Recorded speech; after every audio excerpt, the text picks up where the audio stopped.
Bonjour à tous et bienvenue aujourd'hui sur le podcast de Live Trainer, Live Talk. Et aujourd'hui, je suis en bonne compagnie avec mon ami Alexandre012. Comment tu vas, mec?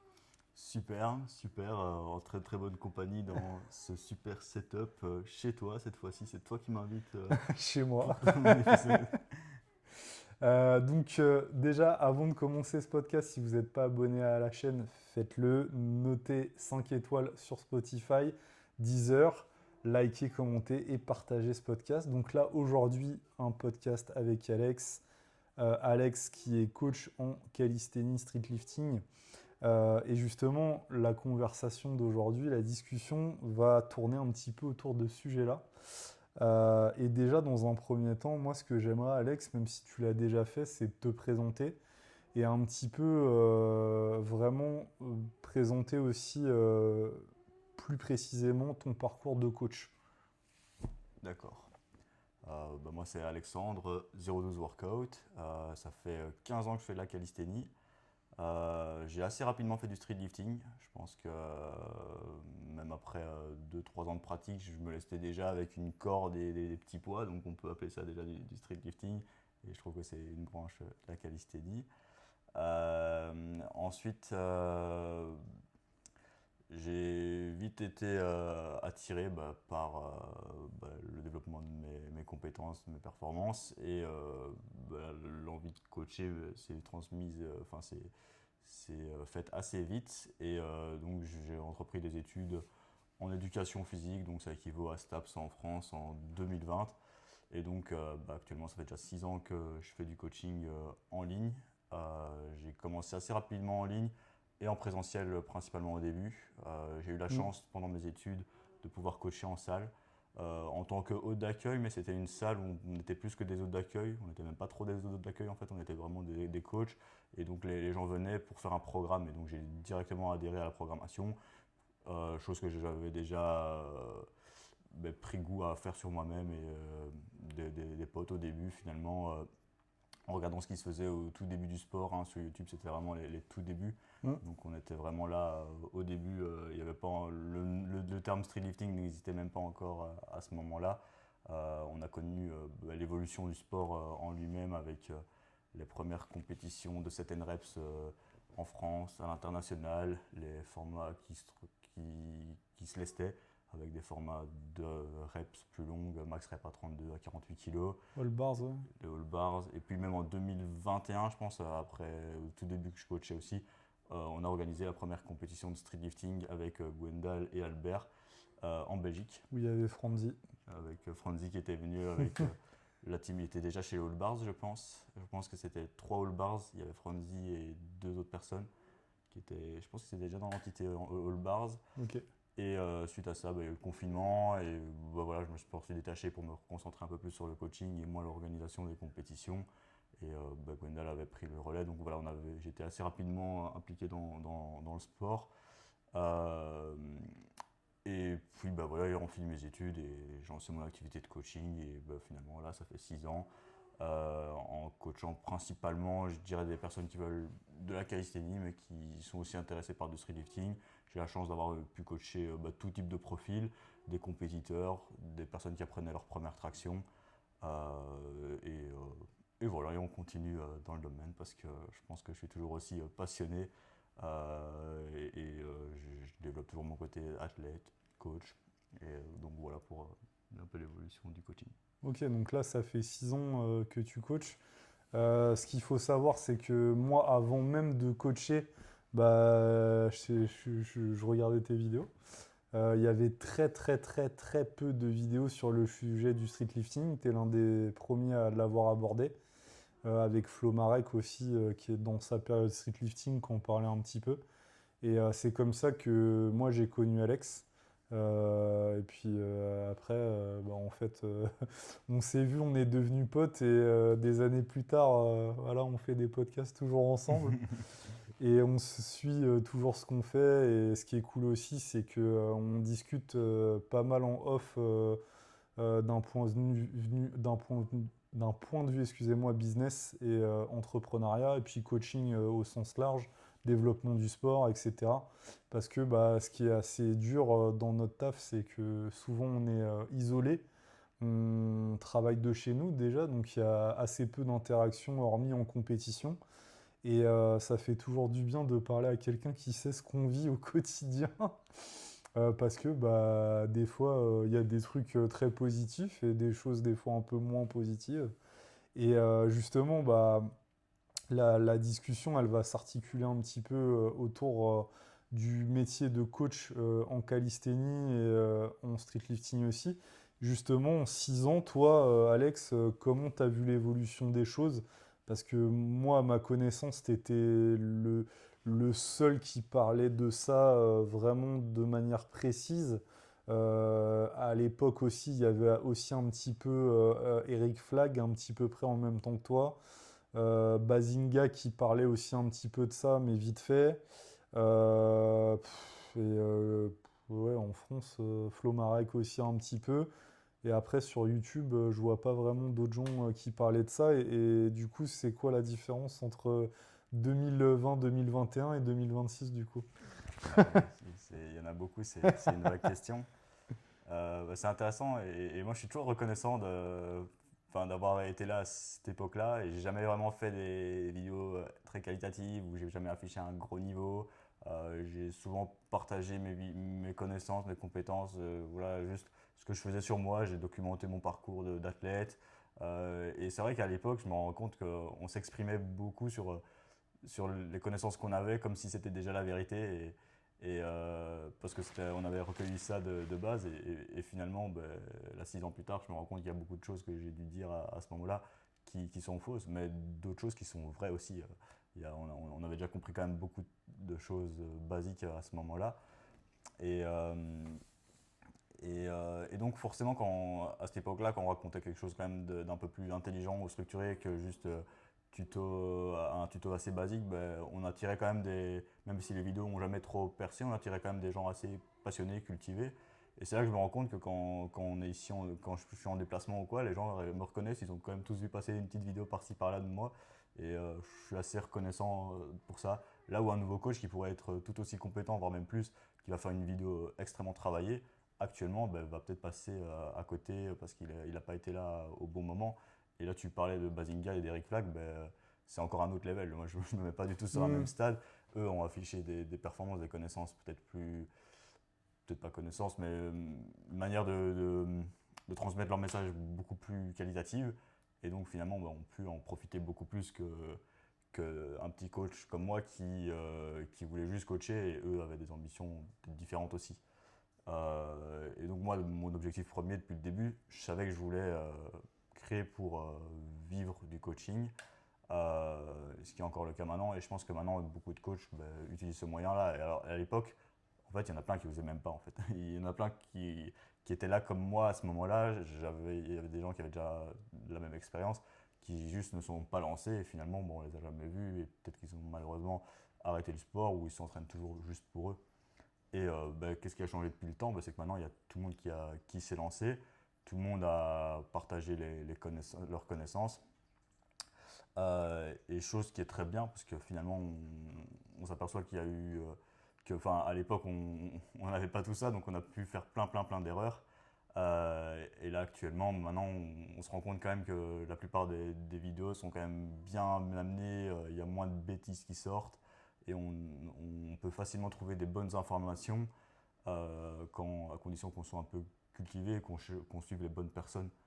Donc le sport a bien évolué, les outils qu'on utilise en entraînement ont bien évolué aussi, les méthodologies aussi, ou en tout cas sont maintenant amenées de manière parfois plus facile, on a plus facilement trouvé la vérité, ou alors si on est passionné et qu'on fouille le tout, on peut vite trouver les principes, à condition qu'on soit passionné et qu'on réfléchisse. Maintenant ça peut avoir un effet un peu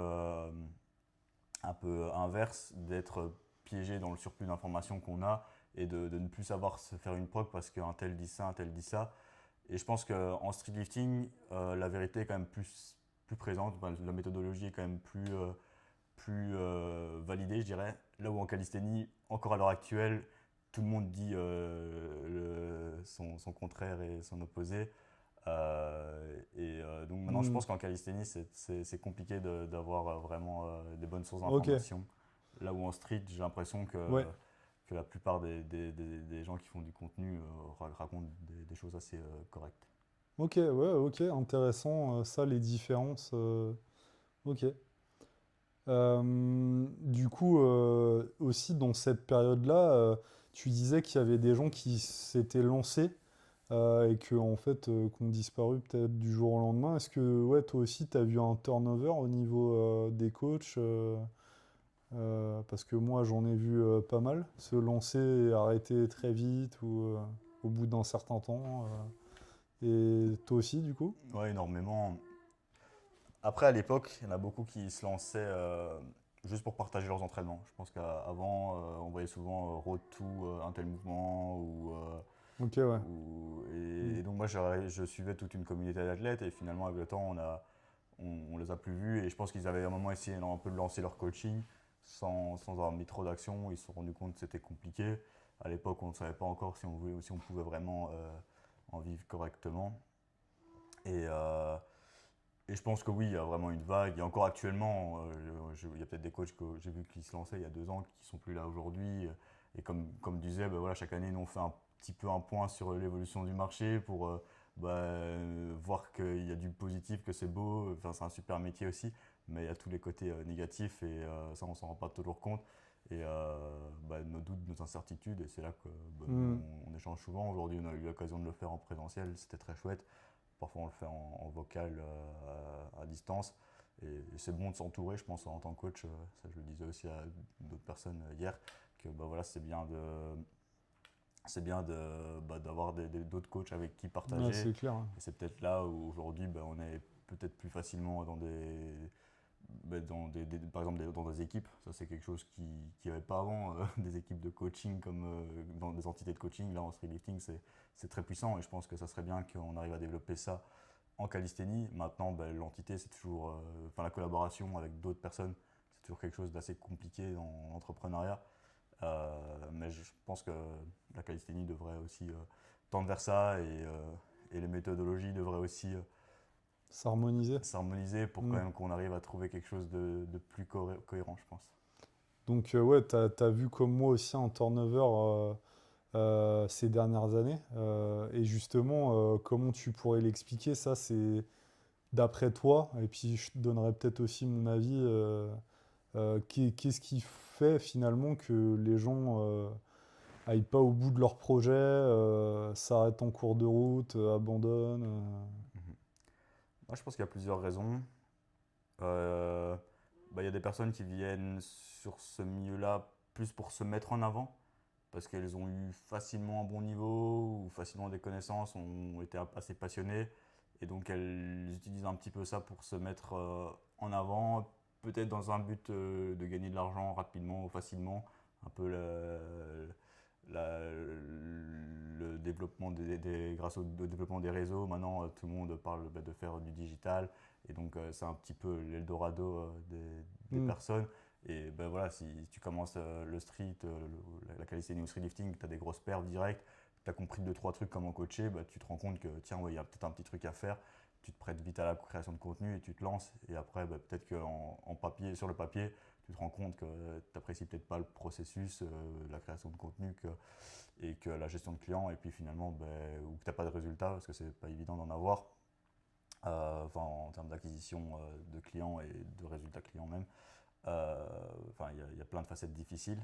Donc, je pense qu'il y a ça, et je pense qu'il y a la vie aussi. Donc, voilà, pour réussir à réellement vivre du coaching, quand tu commences à avoir quelques responsabilités, c'est pas évident. Là, on en parlait. Voilà, quand tu as, des enfants, tu as une femme, tu as un loyer, une voiture à payer, c'est différent que quand tu es jeune coach et que tu es chez tes parents. Et donc, peut-être qu'à un moment, les jeunes coachs qui ont pu se lancer chez leurs parents et qui s'épanouissent dans la vie, se rendent compte qu'ils n'arriveront peut-être pas à le faire aussi bien avec le coaching. Donc voilà. Maintenant, c'est toujours des barrières et je pense que quand on fait bien les choses, on peut vraiment faire les choses bien. Donc voilà, mais c'est là qu'en fait, C'est juste que c'est difficile en fait. C'est peut-être juste la seule raison. C'est juste bien, que c'est pas évident. t'as bien résumé. Ouais. Et même moi, en 6 ans de coaching, voilà, j'ai galéré vraiment. J'ai eu des jobs à côté, encore actuellement. J'ai pu vivre du coaching correctement pendant 2 ans, je dirais, avec des bons chiffres d'affaires. Je pourrais en vivre actuellement, mais avec la ceinture un peu trop serrée, avec des responsabilités de la vie qui sont quand même compliquées. Donc ben, voilà, j'ai encore un side job à côté pour mettre plus de confort et me rassurer un peu plus dans ces doutes et ces incertitudes. Maintenant, je sais, j'ai toujours un peu ce drive de vouloir vivre du coaching en tête et donc je continue à être là et à mettre les actions en place, quoi. Ok.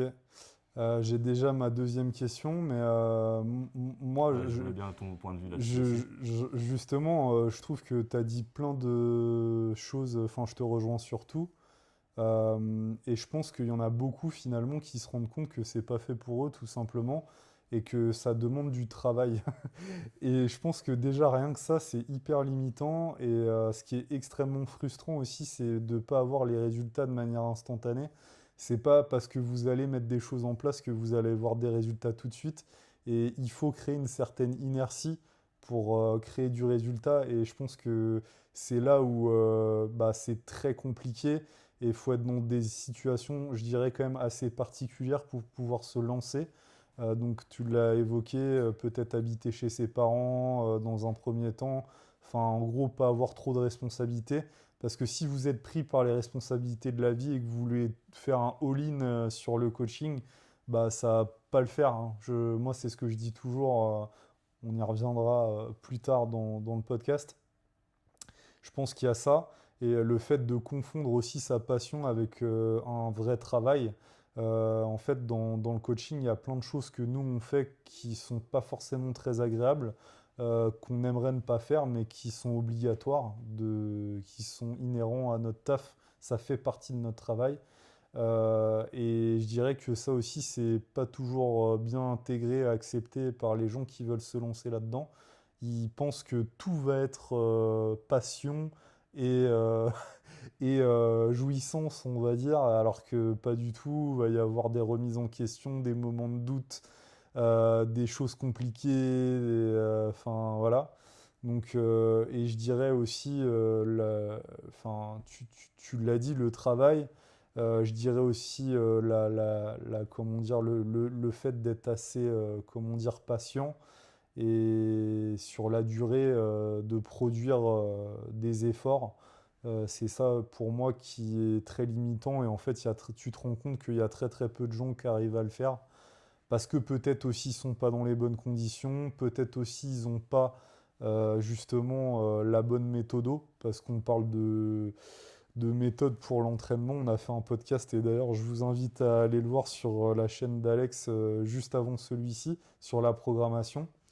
Et je pense que aussi faut avoir une structure et des fois carrément un accompagnement pour mener à bien ton Mhm. projet. Parce que des fois, en fait, même avec toute la bonne volonté du monde, on n'arrive pas. Et donc voilà un petit peu mon avis qui rejoint quand même vachement le tien. Et la deuxième, tu avais Attends, une question? je voulais juste Ouais. rebondir encore sur ça. Il y a aussi beaucoup de coachs qui se lancent pour le coaching en premier temps et ils se rendent compte qu'ils sont plus chefs d'entreprise au final Mm. et qui cherchent à déléguer le coaching. Ce qui est peut-être pas une mauvaise chose s'ils délèguent ça à quelqu'un de compétent pour peut-être justement faire propager leur système à beaucoup plus de Mm. monde. Mais voilà, il y a quand même cette attirance de peut-être gagner un petit peu plus ou de grandir. Peut-être qu'il y a aussi une mission plus importante. Et finalement, ils se rendent compte que voilà, coacher 20, 30 personnes, c'est pas fait pour eux. Ils préfèrent peut-être en avoir 5 ou 10 et juste gérer beaucoup plus d'autres aspects. Est-ce que c'est une mauvaise chose ou pas? Je ne sais pas. Mais il y a peut-être moins cette passion du coaching en elle-même. Et je remarque qu'il y a quand même beaucoup de personnes qui sont comme ça. Là où moi, dans mon cas personnel, je préfère vraiment Mm. garder mon statut de coaching et voilà, coacher un max en fonction de mes capacités de Ouais. nouveau. Et comme tu disais, ça demande du travail régulier. Et peut-être que voilà, ces personnes-là se rendent compte que les 20-30 coachés à gérer chaque semaine, c'est du travail. Mhm. Et donc ma question, c'est justement, qu'est-ce qui fait que là, au bout de 6 ans après, tu es toujours dans le coaching Euh, je pense que je le disais plus tôt, c'est toujours la passion, c'est toujours l'envie de bien faire, de mieux faire.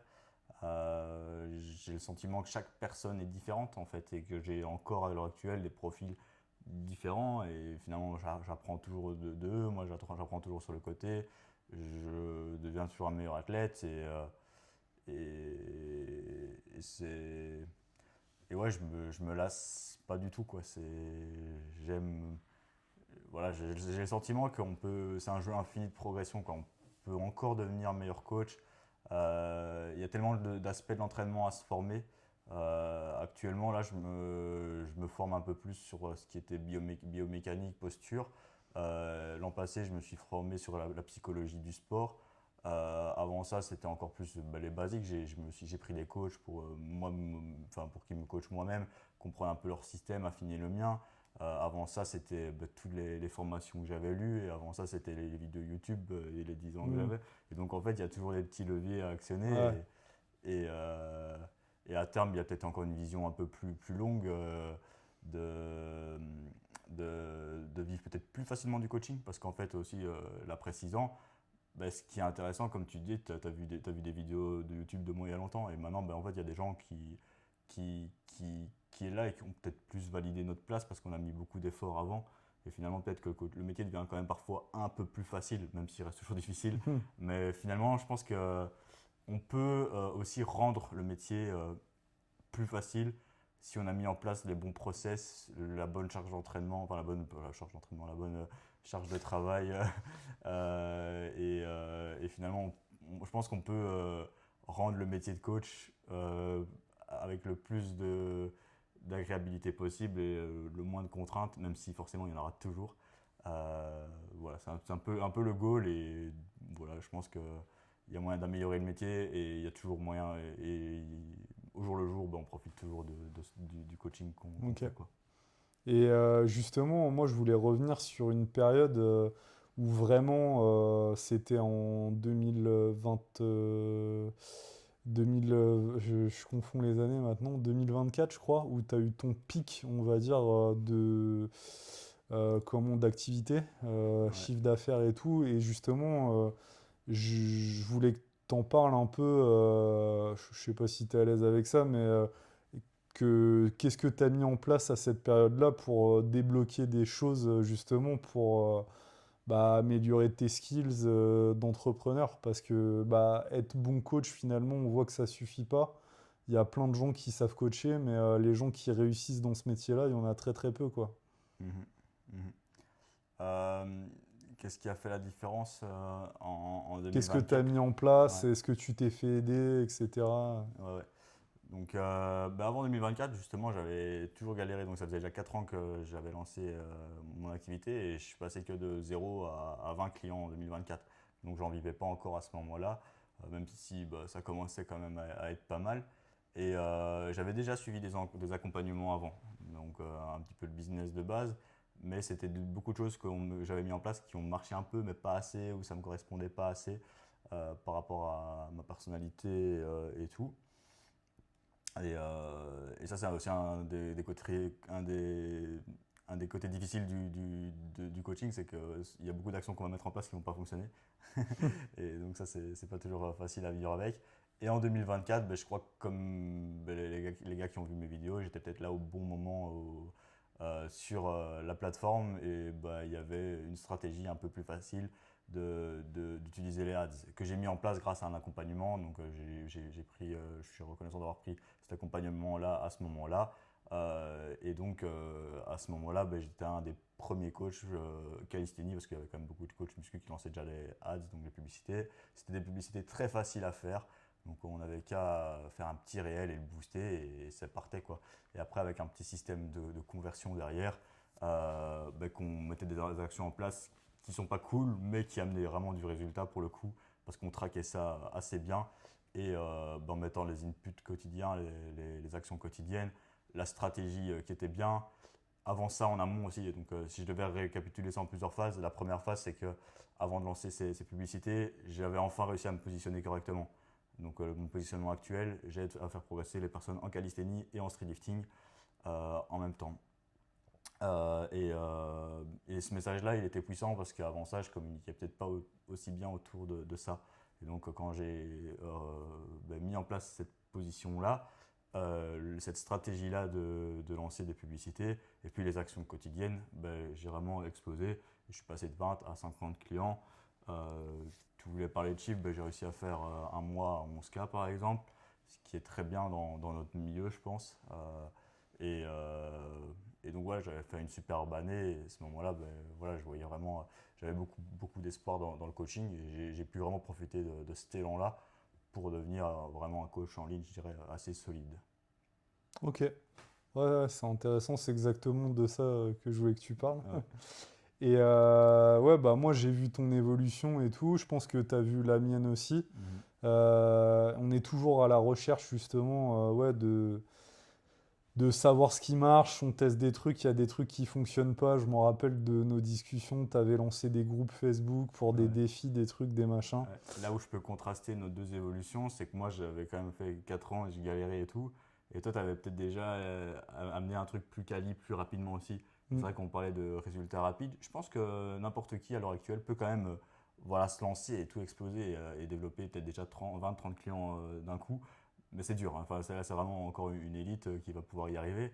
Euh, mais voilà, je pense que c'est un peu le contraste entre nous deux. C'est que moi, Mm. j'avais un peu galéré, puis j'ai enfin compris un peu le système. Toi, je crois que tu l'avais compris un petit peu plus vite, ou alors ton positionnement était plus clair facilement en direct, peut-être d'autres compétences qui ont fait que, et donc tu as facilement bien développé ton activité, enfin facilement, on se comprend, Ouais. tu as pu plus facilement que ce que j'avais fait développer ton activité et en mettant en place un peu les principes que je disais avant, quoi.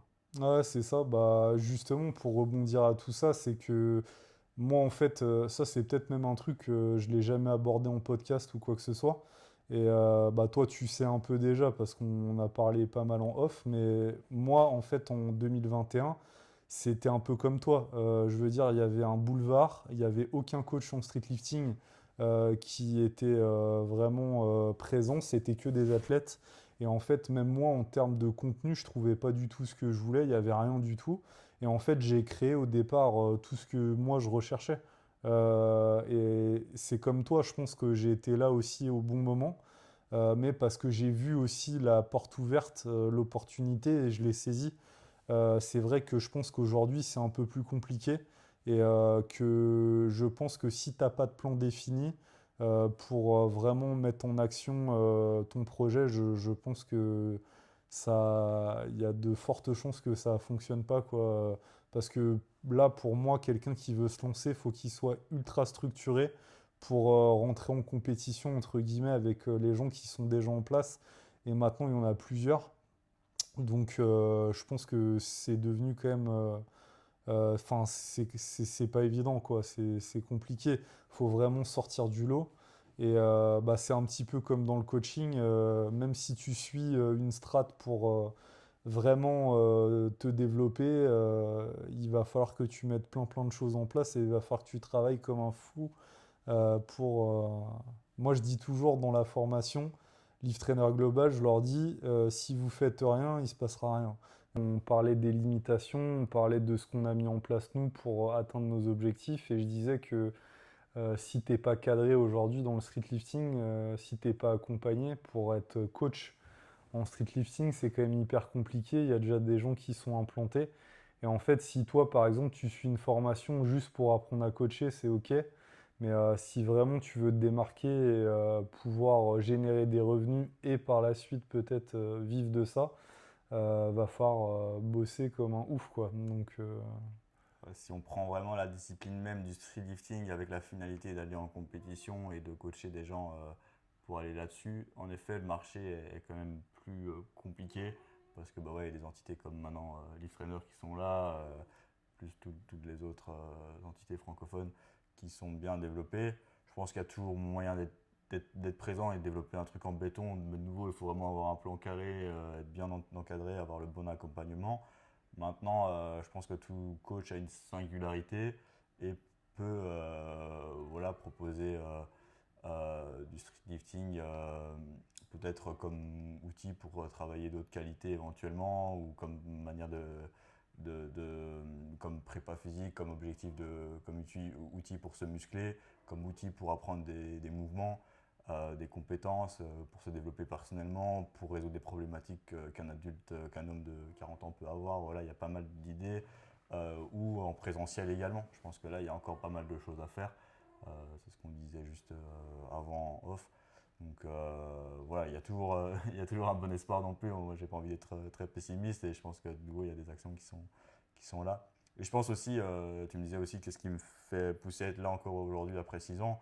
Je pense que ben, sans être trop avec une modestie, je pense que j'aime, enfin, le coaching c'est quelque chose que j'aime qui est valorisant en moi. Par exemple, ici, je discutais avec d'autres coachs. Je suis aussi en train de lancer une formation pour les coachs et on discutait un peu de notre pourquoi, de notre identité. C'est quoi un bon coach finalement? Et on se rend compte qu'il y a pas mal de valeurs qui sont là, quoi. Le dépassement de soi, la progression, être au service des autres, être empathique, bienveillant. Et finalement, si on respire un peu toutes ces valeurs-là, ben on devrait normalement pas être trop mauvais dans le coaching, apporter du résultat à nos athlètes, que ce soit dans l'entraînement ou leur faire vivre une expérience. Et ben, faire en sorte qu'ils nous recommandent et ben, que ça prenne un petit peu d'ampleur et qu'on transmette ça éventuellement sur les réseaux pour faire grandir tout ça, quoi. Mm. Ouais, c'est ça. Ouais, je suis d'accord avec toi. Et du coup, bah, là, du coup, tu as lancé ta formation. C'est quoi? C'est Cali Coach? Cali Coach System, ouais. Ouais, Cali Coach System. Donc, pour tous les coachs en calisthénie. Mhm. Et puis, bah, nous, on a la formation Lift Trainer Global qui est là depuis février 2024. Donc, ça fera bientôt 3 ans déjà. Putain, ça passe trop vite. On a formé là maintenant une cinquantaine de coachs. On est à la 8e session. Il y a la session 9 qui démarre justement au mois de novembre. Là, on enregistre ce podcast, on est en juillet, mi-juillet. Ça démarre en novembre. Donc, si vous voulez d'ailleurs réserver vos places, il y a un lien dans la description pour prendre un rendez-vous. Et on peut parler justement de votre projet et je vous expliquerai aussi comment est construit cette formation parce que moi je l'ai réfléchi sur la base de ok, être bon coach c'est vraiment le minimum. Donc bien sûr vous allez apprendre à être un bon coach et à coacher et aussi surtout à pouvoir vendre vos services de coaching et aussi à créer forcément du contenu, etc. Donc il y a des choses peut-être un petit peu moins marrantes avec lesquelles on est un petit peu moins à l'aise, mais il faut se prêter au jeu. Et si c'est vraiment un truc qui vous plaît, c'est fait pour vous, de toute façon, vous allez faire les trucs, hein, c'est sûr, hein. Mhm. Ouais, c'est à la fin des temps quand on est vraiment drivé par voilà, je sais que je vais du coaching parce que c'est ce que je représente, etc. Les côtés, les mauvaises, les actions un peu moins confortables, on s'y prête, quoi. Mm. Et ouais, comme j'en parlais, là où j'ai réussi à me développer, c'est que j'ai trouvé un accompagnement qui me correspondait et qui était vraiment axé sur le marketing. Et là où je voulais en venir, par exemple, avec ma formation Calisthenics Coach System, moi, c'était plus dans l'aspect compétences et connaissances de la calisthénie. Et comme je disais au début du podcast, il y avait un vide là sur la Ouais. méthodologie en calisthénie. Et c'est là que j'avais envie Mm. d'amener les coachs qui pouvaient s'éparpiller peut-être dans d'autres méthodologies et qui n'avaient pas vraiment trouvé un truc solide à venir participer à la formation et tout en ayant conscience du développement de son activité. Et c'est une première version bêta aussi, là où toi tu as déjà pu faire plus d'itérations. Et je pense que c'est aussi comme dans le coaching, c'est un processus de développement et d'amélioration. Moi, c'est ma version bêta, on va voir si ça prend, si les gens sont satisfaits, s'ils recommandent, etc. Et peut-être que ça ne sera pas le cas, peut-être qu'on finalement c'est une action qu'on aura mise en place qui sera moins pertinente, même si j'ai envie de croire que ça va être bon et on va faire en sorte que ça soit le cas. Et pour l'instant, ça a l'air de bien se passer pour amener quelque chose de qualité parce que on est passionné, on fait le travail pour. Donc voilà, et toi, si ça marche après 8, 9 éditions, je pense que ça parle de soi-même, quoi. Ouais. Du coup, moi j'espère avec ce podcast que vous en avez appris un peu plus sur notre parcours.